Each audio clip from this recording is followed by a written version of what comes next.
بسم اللہ الرحمن الرحیم۔ شروع اللہ کا نام لے کر جو بڑا مہربان نہایت رحم والا ہے۔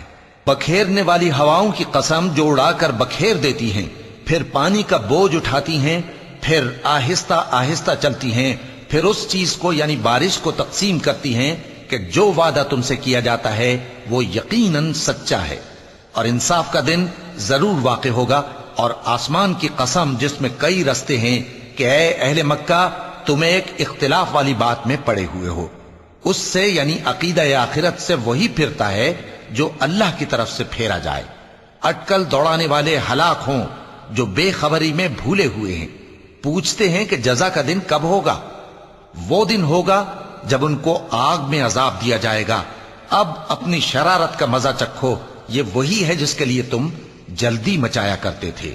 بے شک پرہیزگار بہشتوں اور چشموں میں ہوں گے، اور جو جو نعمتیں ان کا پروردگار انہیں دیتا ہوگا انہیں لے رہے ہوں گے۔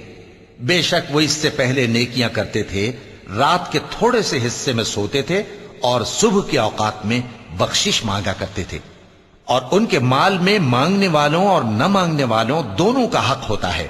اور یقین کرنے والوں کے لیے زمین میں بہت سی نشانیاں ہیں، اور خود تمہاری جانوں میں، تو کیا تم دیکھتے نہیں؟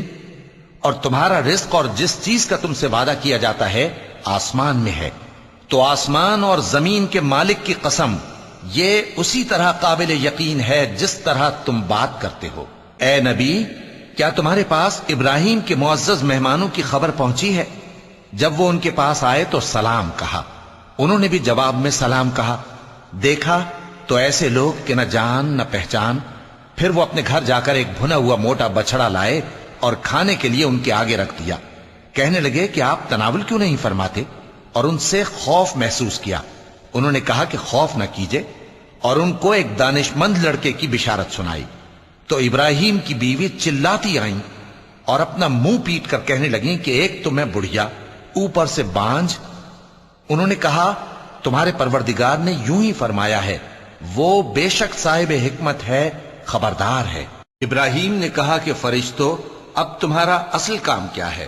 انہوں نے کہا کہ ہم گناہگاروں کی طرف بھیجے گئے ہیں تاکہ ان پر گارے کی پتھریاں برسائیں جن پر حد سے بڑھ جانے والوں کے لیے تمہارے پروردگار کے ہاں سے نشان کر دیے گئے ہیں۔ پس وہاں جتنے مومن تھے ان کو ہم نے نکال لیا، پھر اس بستی میں ہم نے ایک گھر کے سوا مسلمانوں کا کوئی گھر نہ پایا۔ اور جو لوگ عذاب علیم سے ڈرتے ہیں ان کے لیے ہم نے وہاں نشانی چھوڑ دی۔ اور موسیٰ کے حال میں بھی نشانی ہے، جب ہم نے ان کو فرعون کی طرف کھلا ہوا معجزہ دے کر بھیجا تو اس نے اپنی قوت کے گھمنڈ پر منہ موڑ لیا اور کہنے لگا یہ تو جادوگر ہے یا دیوانہ۔ تو ہم نے اس کو اور اس کے لشکروں کو پکڑ لیا اور ان کو سمندر میں پھینک دیا، اور وہ کام ہی قابل ملامت کرتا تھا۔ اور عاد کی قوم کے حال میں بھی نشانی ہے، جب ہم نے ان پر نامبارک ہوا چلائی، وہ جس چیز پر چلتی اس کو ریزہ ریزہ کیے بغیر نہ چھوڑتی۔